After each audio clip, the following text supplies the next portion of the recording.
Greetings and welcome to another Diablo 4 build video. Today I want to talk about an inner sight build with Barrage as the core skill, coupled with cold damage and some other interesting stuff. So let's get right into it. Into the skill tree, we got Invigorating Strike, which we barely use. It's actually on the skill bar.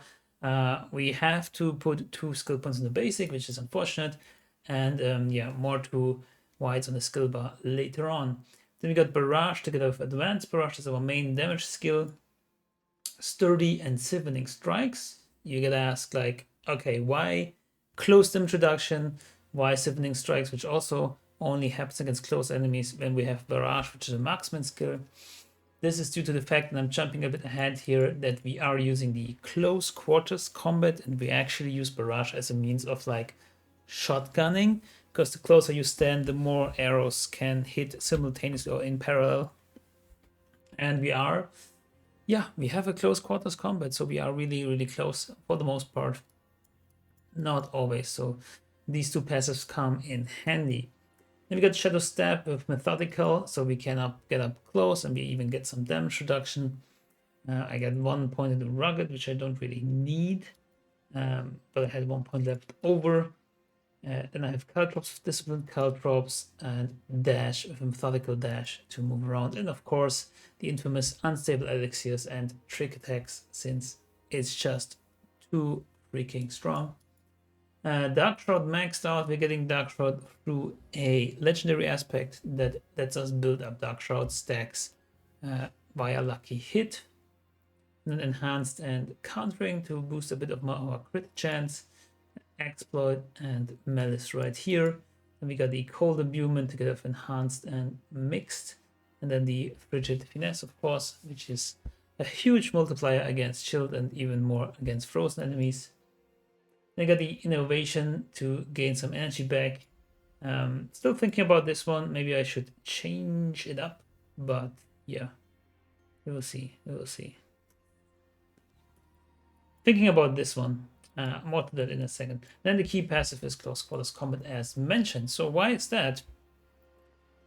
Because Windforce is the GOAT. Well, it's not the GOAT, but it's a great piece of equipment. Everybody's playing Skyhunter. I know. And disclaimer, this is not a top tier meta build, but this is a very, very fun build. And it's so fun that I prefer it over the meta build, like, for example, Rapid Fire Rook. Also plays really great with controller. All right, so we got Windforce. Windforce gets a huge damage to core control enemies, 130%. And as you can see, for the close quarters combat passive, 10% of our damage versus core control bonuses gives us a multiplier. In total, we have 54% across the board, and that's only when both bonuses are active. So we need to hit with a marksman and a cutthroat skill. Close up. Marksman is not a problem, we just need to be a bit close, and then Cutthroat is, for example, Shadow Step or Dash, or if these are really on cooldown, which they shouldn't be, then you can use Invigorating Strike, which is kind of funny. We have Call of Lameness. Right now it's, I think, the best option. I tried Godslayer Crown. It's fine, but I think Call is still the name of the game, and in the future, if I find either another Uber Unique or Mythic Unique, what it's called now, that I can salvage, or I find Andariel's Visage by its own, I want to transition this build into a version of Poison Andariel's Rogue, like going away from cold, going towards poison, and then using Andariel's Visage. But we will see. Right now we have Call of the Nameless with, like, as mentioned previously, the infamous passives that are too strong. And then Scoundrel's Leathers. I bet you don't see that much, do you? Masterwork. I tried, but I didn't get it. I want Inner Sight Duration here. It's the best and actually only stat that I care about. Maybe Max Life is also okay, but movement speed, I don't really care about that. Damage reduction, I don't care about that. This armor isn't great, and it will probably eventually be replaced by Turael's Might in some distant future, if ever. But it is kind of neat because it effectively well, as it says here, 54% more inner sight duration. So we have now 6.18 seconds, which is a lot. And now I want to masterwork this. So we get like probably around like 80% longer duration. So this would be nice. And then if we are in a sight, we are flinging traps all over the place.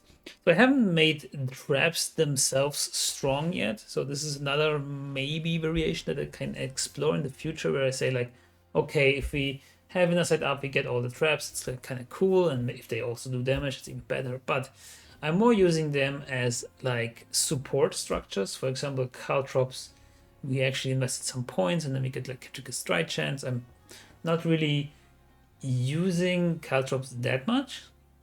It's more coming from this one, but of course caltrops on its own is also great because it increases damage that enemies take. And then poison trap is kind of neat, so you could argue, oh, maybe you get the, or is it?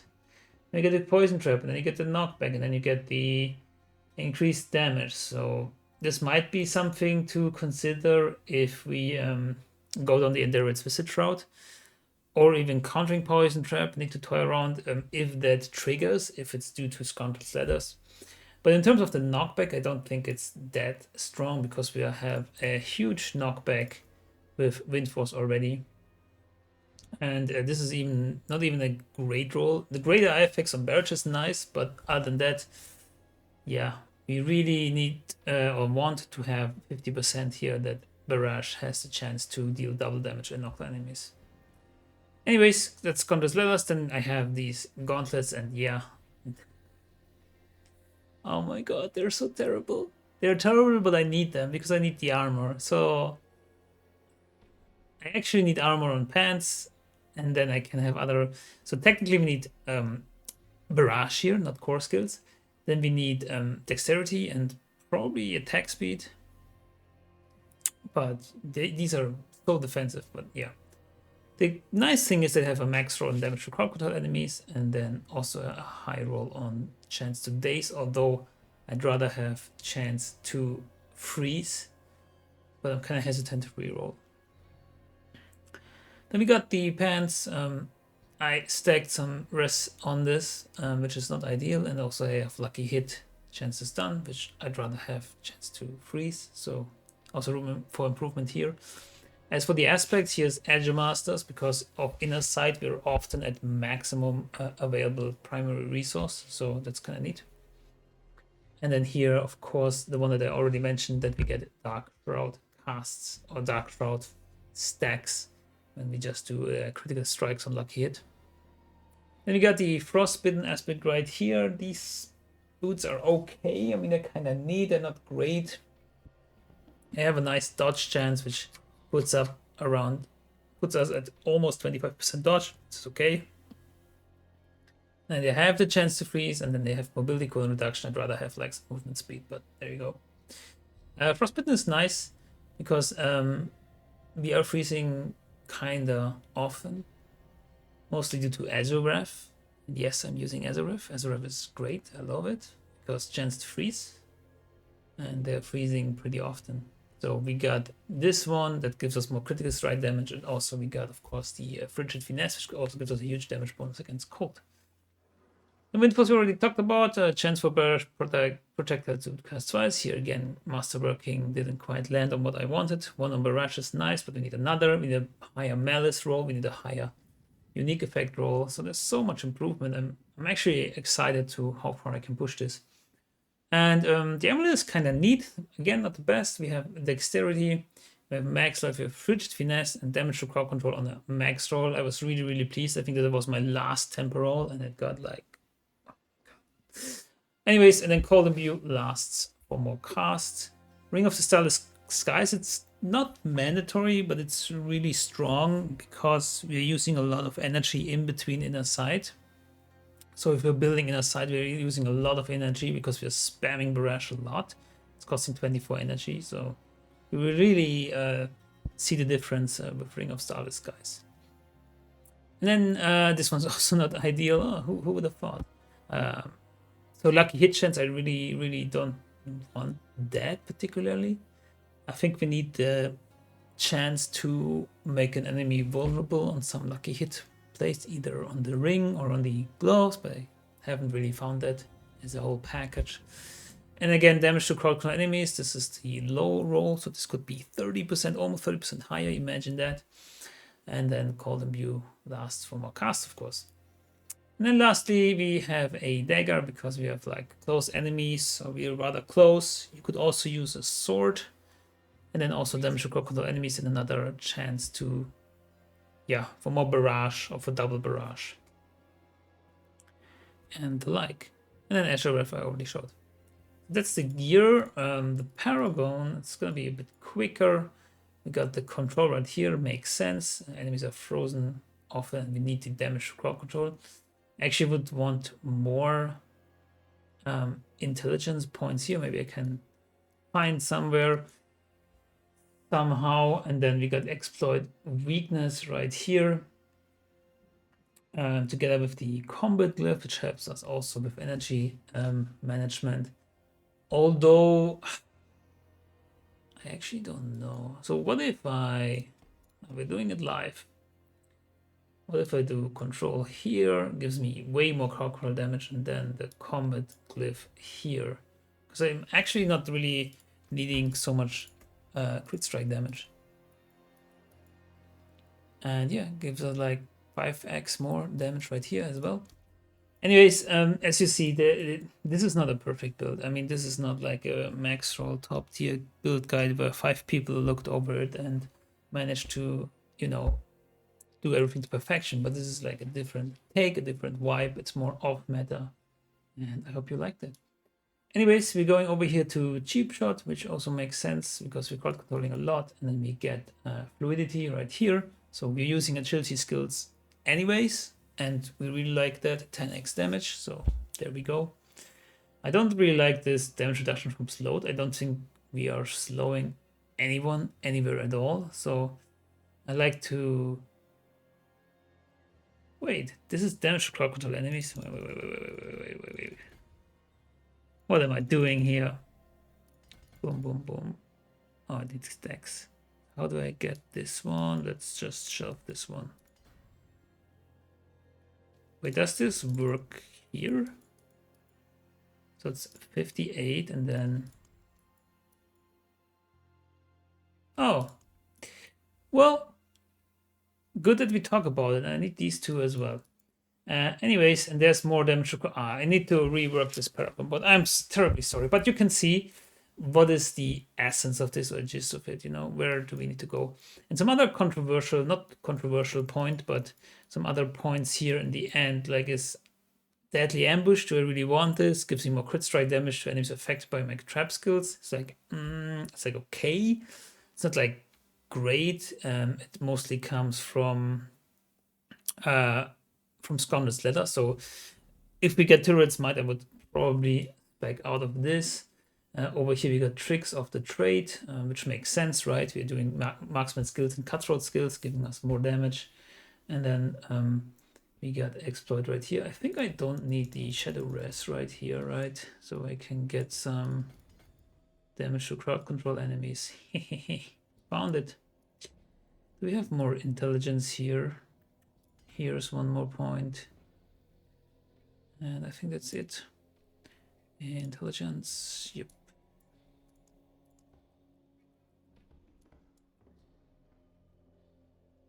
So that's kind of neat. Oh, it gives bonus to all magic nodes. Wow. So I just found 15x damage right there. And this one, okay. Anyways, as I was saying, we got the Tricks of the Trade here together with the Exploit glyph. This I'm also not sure. I think this could be replaced with something else. I'm using Exploit right now because I don't have another reliable way to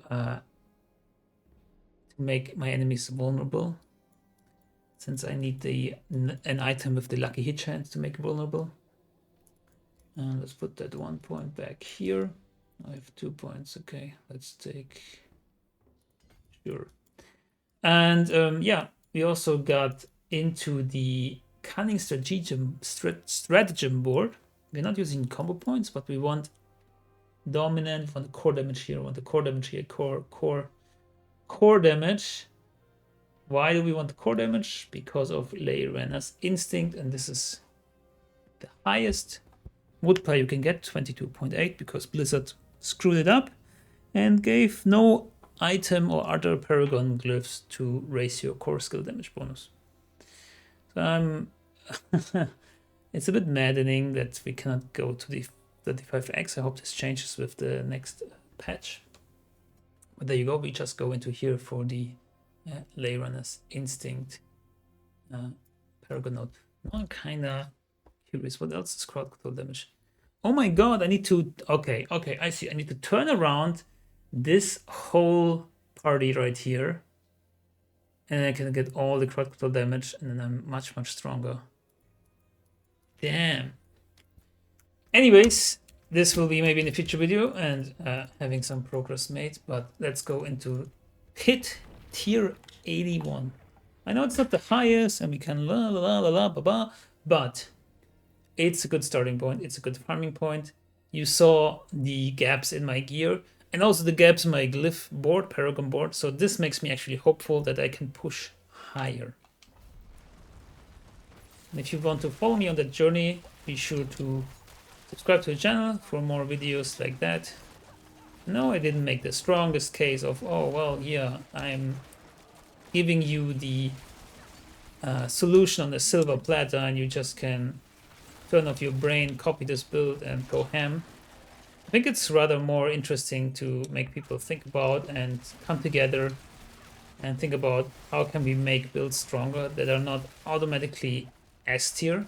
So I invite you to challenge me in the comments, or rather challenge the build and think about what could make it even better. Because look at this, this build is insanely fun.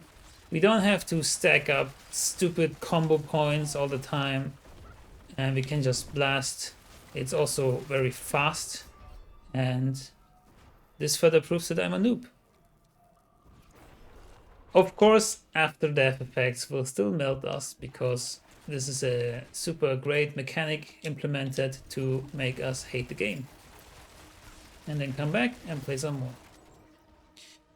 So talking and playing live, as you see, is maybe not the best.